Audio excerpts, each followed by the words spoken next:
Yes, hello, good morning mga ka-G. Ayan, today, meron po akong first dose ng vaccine dito sa Kuwait.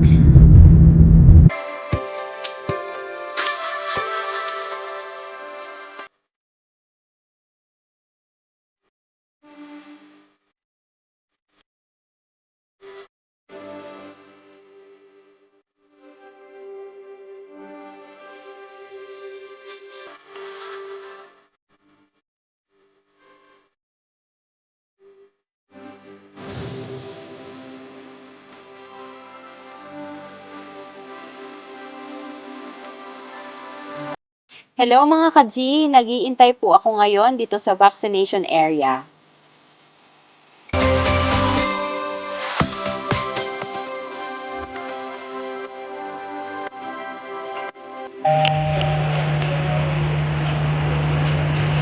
Ayun, bro.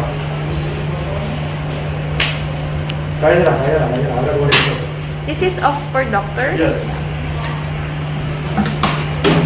Ganito sa kanya, ato na natin baka ito unang bigata, pagsigayin mo. This is the moment of truth. Pagsigayin mo, diba?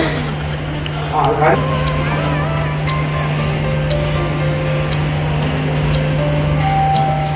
Janet Jackson.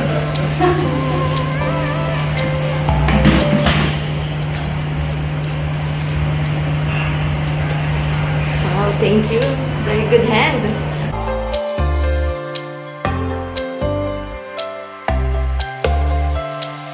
Isa po akong mag-vaccine and we're going home. Ayan po ang aming napakabait na Kuya Richard. Salamat po sa paghatid sa akin. O, diba? Hindi ko po kasi alam kanina yung location. So, kundi dahil sa kanya, I cannot be there. Yeah, thank you Kuya Richard. Thank you so much po. Advocacy po natin magpa-vaccine po para po protected tayo sa COVID. Okay? Kasi ayan, tapos na po ako mag-vaccine. Kita niyo naman po. Actually, very fast po yung kanilang service dito sa Amiri Hospital. And yeah, very fast. I didn't wait so long. And then the queuing, maganda po. And hindi po siya crowded for us kasi may appointment po ako. And yeah, I have my first vaccine. And my vaccine is in Oxford. So, po, ayan. Punta ko sa inyo, ha? Okay?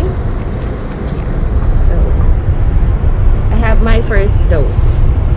Thank you so much. See you on my second dose. I hope and pray that everybody will receive their vaccine